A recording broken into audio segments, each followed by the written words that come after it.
Donc, bonjour. Je vais commencer par faire un détour par le Canada pour revenir au Bénin.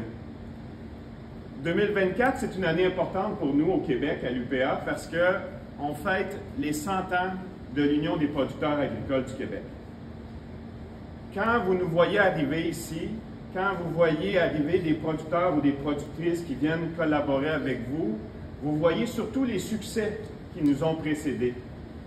Mais c'est important pour vous que vous sachiez que pour chaque succès, il y a eu beaucoup d'échecs.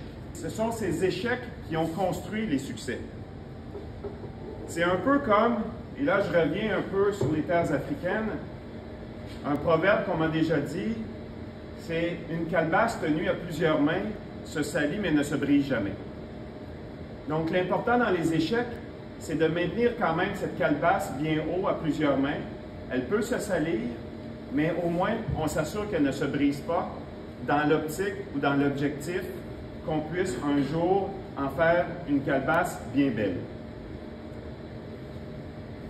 Donc c'est important dans une organisation comme les vôtres de travailler collectivement pour être capable de maintenir cette calebasse bien en haut.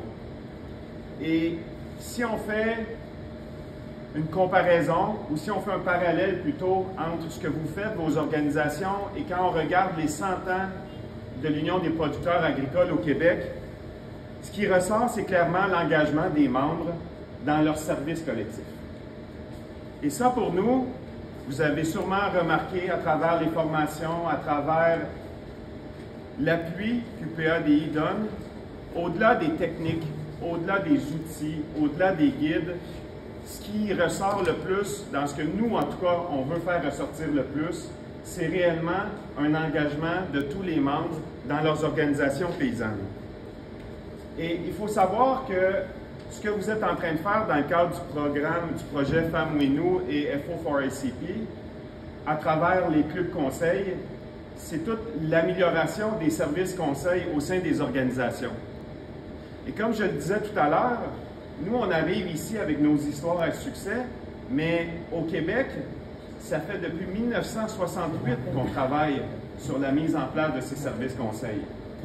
Donc, c'est plusieurs dizaines d'années de travail, de succès et d'échecs qui ont amené les producteurs et productrices à se structurer aujourd'hui avec les services conseils qu'on connaît.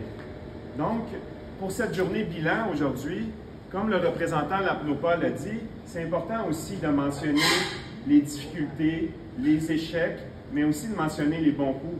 Parce que c'est à travers ces expériences que vous avez vécues dans les derniers 8 ou 9 mois que vous allez pouvoir vous améliorer dans les prochaines semaines, dans les prochains mois, dans les prochaines années, et surtout de ne pas vous décourager.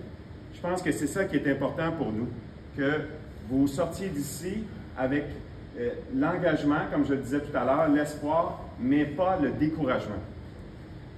Et finalement, je terminerai en disant, c'est important de reconnaître ce chemin parcouru parce que quand je parle avec Maxime, quand je parle avec Julie, j'ai parlé aussi avec quelques personnes ici dans la salle, c'est quand même assez extraordinaire de voir tout ce qui a été fait dans les derniers 8 mois, dans les derniers 9 mois. Quand je dis nous, ça fait depuis 1968, probablement que vous, en l'espace de 8 mois, vous avez fait plus que nous dans les 2, 3 et 4 premières années, de 68 à 70 ou 72.